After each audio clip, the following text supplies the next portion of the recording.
Real quick, just stepping in to remind everyone that I have a movie channel. Check out my movie channel if you want. It's Jackson Kruger Movies. The link is in the description below, so if you're tired of just hearing my bad sports takes and want to also hear some bad movie takes, make sure you check that out. Again, link is in the description below.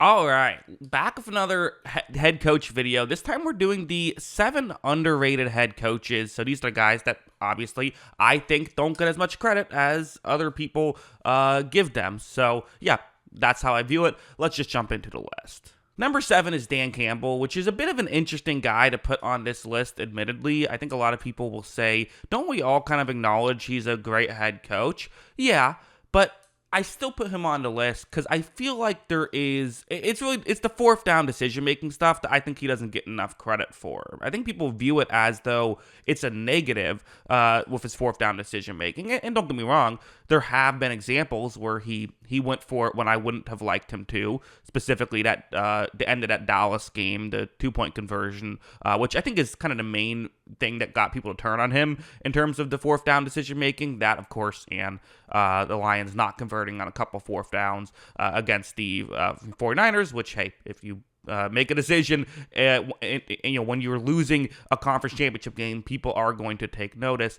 But what I always kind of say with him is like, okay, you look at some of these other head coaches that are like bad with that stuff. They never go for it on fourth downs. They are hurting their team way more than Dan Campbell is. It's just not as noticeable outwardly because the results don't backfire as immediately, right? But I think Dan Campbell actively adds a ton of value through his fourth down decision making, even if it's not like perfect. It's still a lot better to be a Dan Campbell than to be a Ron Rivera with this stuff. So that's why I still decided to put him on the list. But again, everyone knows he's a good coach, so that's why he's still just at 7. Number 6, the Minnesota Vikings head coach Kevin O'Connell, which I think part of why he's underrated is I feel like I had to say he's the Minnesota Vikings head coach because no one really talks about him that much because, for whatever reason, he's just not someone who tends to get talked about. But I don't know. I feel like the X's and O's with the Vikings have consistently been really good. Like, kind of underrated. Kirk Cousins has kind of had his best 2 years the past 2 years, and getting Jefferson a little bit older helps with that. But Justin Jefferson's had his best 2 years when he's been healthy these past 2 years as well, I feel like. So you have that as well. Does O'Connell deserve all the credit for it? I don't know. But 2 years ago, pretty much every advanced metric says that wasn't a great team, and they still won 13 games. Last year, pretty much every advanced metric said once Kirk Cousins went down, that wasn't a good team at all, and they still nearly made the playoffs with all of those quarterback injuries. So the Brian Flores hire was great. I think that he's someone who we probably should be talking about a little, just at all, I guess I should say, certainly more than he gets talked about, so he makes the list. Number 5, I'm going Sean Payton, who, listen, I get it. He's a easy guy to dislike. Trust me, as a Tampa Bay fan, I'm not a fan of his either, in terms of personality and all that. But I think that he got way too much blame last year. I mean, the Broncos really started off not playing very well, and so because of that, a lot of people were like, well, Sean Payton, he talked all that trash about Nathaniel Hackett, and now he's doing a worse job. But then the Broncos turned it around and nearly made the playoffs. I think, he thought he could fix Russell Wilson. He couldn't. He misfired on that. But, to anyone who says he's just a, product of Drew Brees, that's the thing people say, I would strongly disagree. And why I would strongly disagree is because, well, look at his record without Drew Brees. It's better. It's legitimately better without Drew Brees than with Drew Brees. So, because of that, I don't think that, I think having Drew Brees helped him, of course, but I don't think that's the only reason he's a good head coach. Number 4, I'm going Jim Harbaugh. I think a lot of people have a bit of a, well, let's wait and see attitude with Harbaugh, and I do too. You never do know. But, I felt people are kind of almost viewing him as just, another, a hot, young college head coach who comes in and is like, well, we'll see how it works. Can he translate to the next level? And Harbaugh isn't young, but also, he's done it before. 10 years ago, he turned around that 49ers team really quick. I know a lot of people like to say, well, look at how quickly they fell apart as well. I don't really put all that on Harbaugh. Look at how much talent those teams lost like quickly. Maybe part of that is on Harbaugh for losing to Town. I don't know. Who knows about that stuff? But like, again, I think people tend to focus simply on wins and losses and not on like X's and O's. The X's and O's have always been great with Harbaugh, so I think he's really good. He could fail for sure, but I think people are maybe, not. I feel like people kind of either view things as 100%, 0%, or 50%. I think he's, there's a better than 50% chance he succeeds is how I view things. And let's stay in the family with number 3. John Harbaugh makes my list as well.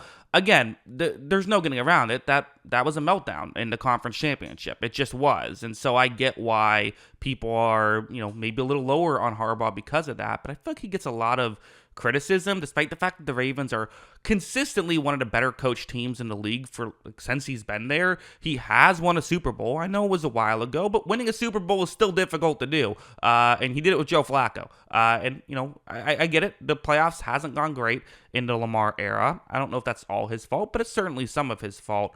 But I don't think that outweighs all the good he brings to the table. And I think that he probably shouldn't get the blame that he gets, in my opinion. Number 2, Mike Tomlin, a guy that, some people wanted to be fired last year, I think is still an elite level coach. Now, some Steelers fans have made the argument that Tomlin is a great coach, but the issue is that he gets like 5-win teams to win 8-9 games, and that doesn't really help you that much because it makes it harder for you to kind of do a full rebuild, and so they might be better off just moving on. Potentially. I can totally see the logic behind that line of thinking.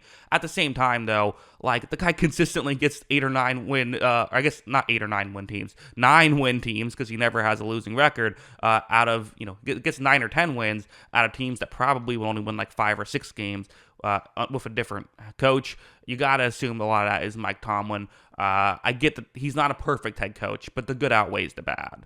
And number 1, let's go with Kyle Shanahan, why don't we, who is, again, nobody is going to sit here and say Shanahan is a bad head coach. No one in the world. But, I talked about it. I had Kyle Shanahan as my number 1 head coach in football. Like, just period. Number 1 head coach in football. And I think people disagreed with that. But I think it makes sense to me. I think what he adds in X's and O's, I really don't see another head coach doing. And again, I made this point on a previous video, but have you ever had a head coach in football where people will say, sure, this quarterback is an MVP candidate, but he might not actually be good. It might just be the head coach is making him look that good. No, that's never happened before. And I mean, he got Matt Ryan an MVP. I shouldn't say he got Matt Ryan an MVP, but Matt Ryan won an MVP when Shanahan was calling plays. The X's and O's are incredible, and the defense has usually been really well coached as well. That's another underrated aspect, is he's typically handled that very well. The only real critique is hey, he's really been a part of the 2 biggest blown leads in Super Bowl history. Obviously 28-3, where he was the offensive coordinator, and then in the 49ers Chiefs Super Bowl, the first one, it was a 10-point lead with like 7 minutes left, tied for the most points, but it was the least amount of time left when it happened. I didn't really hate a lot of the decision making in either of those 2 Super Bowls. I think the results didn't work out, but sometimes you make the right call and the players don't execute. That's not the coach's fault. Obviously, I think a lot of people would say he should have ran the ball in that Falcons situation once they were in field goal range after the Julio catch. Okay, fair enough. But other than that, I think that he, a bad decision does not make a bad coach. I think that he has consistently done more than every other coach, and I would put him at number 1. So I think he gets too much criticism for the lack of a Super Bowl and not enough credit for the fact that he's consistently getting these teams into the Super Bowl. I guess another thing people say is, well, he's had loaded teams. He's also not had loaded teams, like those Texans teams when he was a coordinator. He had a good Browns run. Like, he's gotten some really good seasons out of not so good quarterbacks in the past. He went to a Super Bowl with Garoppolo. That team that was good, but it wasn't loaded, I would say. And he, part of why we feel that the team is so good, it's because he does a great job at developing players, which is another part of coaching. So, yeah, that's my Kyle Shanahan opinion. What are your opinions of all of these? Which coach did I not put on the list that I should have? Always love hearing from y'all. And of course, as always, thanks for watching.